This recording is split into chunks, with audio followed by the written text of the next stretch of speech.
Good evening everyone, welcome back to trade point. तो first stock जो हमारे पास focus में रहना चाहिए मंडे के लिए इस टाटा मोटर्स। टाटा मोटर्स ने बहुत अच्छे अपने रिजल्ट्स डिक्लेयर करे हैं, तो स्टॉक ने यहाँ पे अपनी क्लोजिंग दे दी है, रेजिस्टेंस का ब्रेकआउट किया है। इस प्रीवियस स्विंग का हमें ब्रेकआउट होता हुआ मिल चुका है। अब स्टॉक के लिए फर्स्ट रेजिस्टेंस लेवल होगा 1065।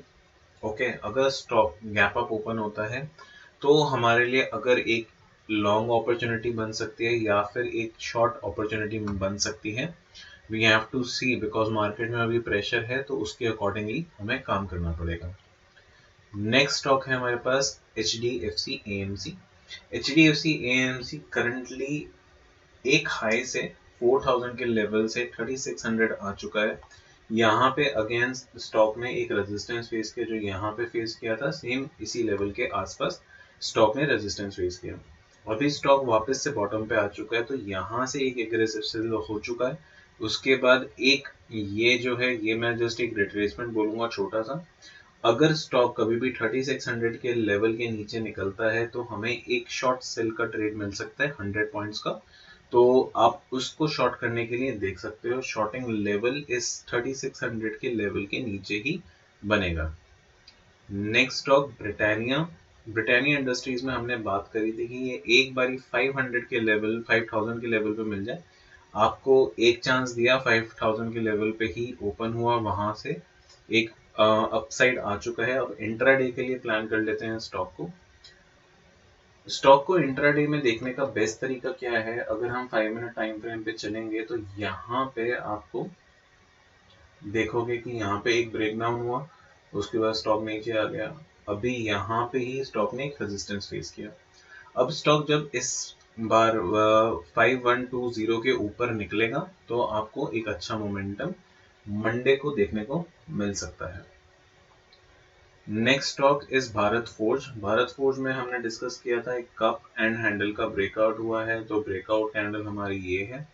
तो अभी तक ये स्टॉक हमारी बाइंग लेवल पे आया नहीं है। एक बार हमारे बाइंग लेवल पे आ जाए 1330 पे तो हम इसको वॉच आउट करेंगे। अगर स्टॉक यहीं पर कंसोलिडेट करता है और ऊपर निकलने की कोशिश करता है तो आपको यहाँ पे एक pole and flag kind of pattern देखने को मिल जाएगा। अब 15 मिनट टाइम फ्रेम पे चलेंगे, सॉरी 5 मिनट्स पे हम चलेंगे, तो अगर स्टॉक इस कंसोलिडेशन जोन के ऊपर निकलता है तो हमारे फोकस में रह सकता है।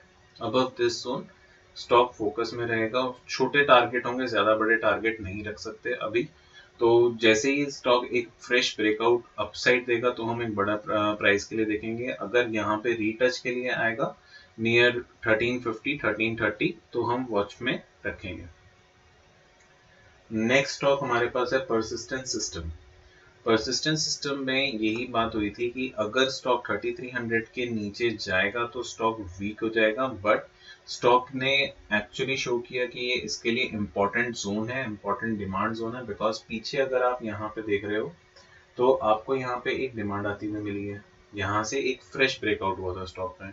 सो अभी ये स्टॉक यहाँ पे रीटच करने आ चुका है, तो अभी रीटच करने के बाद जैसे ही 200 ईएमए को रिक्लेम करता है, विच मीन्स 3500 3450 के लेवल को वॉल्यूम के साथ रिक्लेम करता है, तो ये हमारी वॉच लिस्ट में आ जाएगा। Another stock Hindustan Unilever. Hindustan Unilever में एक हमने बाउंस देखा था, बाउंस के बाद अभी एक वापस से बाउंस आने की कोशिश हुई है। जब तक 200 ईएमए रिक्लेम नहीं होगा हम स्टॉक को स्विंग के लिए नहीं देखेंगे, तब तक ही सिर्फ इंट्राडे का स्टॉक रहेगा, उसके अलावा कुछ नहीं।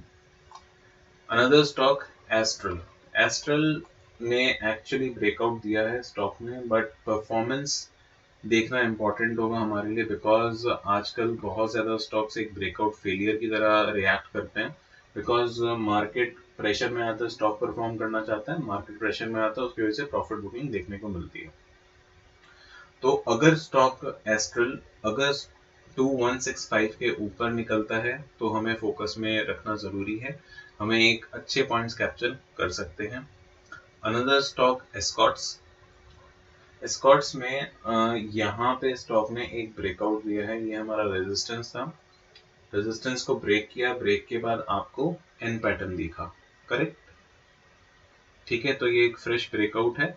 तो अगर स्टॉक येस्टरडे हाई के ऊपर निकलना शुरू होता है, विच मीन्स 3580 के ऊपर, तो 3600 के बाद एक फ्रेश मोमेंटम स्टॉक में आपको देखने को मिल जाएगा। लास्ट स्टॉक है हमारे पास डिक्सन टेक। डिक्सन टेक में हमें एक पोल एंड फ्लैग पैटर्न देखने को मिल रहा है यहाँ पे। तो 15 मिनट टाइम फ्रेम पे अगर हम देखेंगे यहाँ पे 8500 के लेवल के ऊपर ही हमारा स्टॉक पे फोकस रहना चाहिए, बिकॉज ये एक लेवल जो है स्टॉक के लिए वो रेजिस्टेंस का काम कर रहा है। 8500 के ऊपर 5 मिनट की एक कैंडल क्लोजिंग हमारे लिए बहुत इंपॉर्टेंट है, वो होगी तभी हम अपना ट्रेड प्लान करेंगे। आई होप आपको ये वीडियो पसंद आया होगा। अगर पसंद आया है do like share and subscribe. Thank you so much for watching. अगर किसी को भी डिस्क्रिप्शन में व्हाट्सएप लिंक पे हमारे जुड़ना है तो वहाँ पे वो जुड़ सकता है। Thank you so much. Have a lovely trading day tomorrow.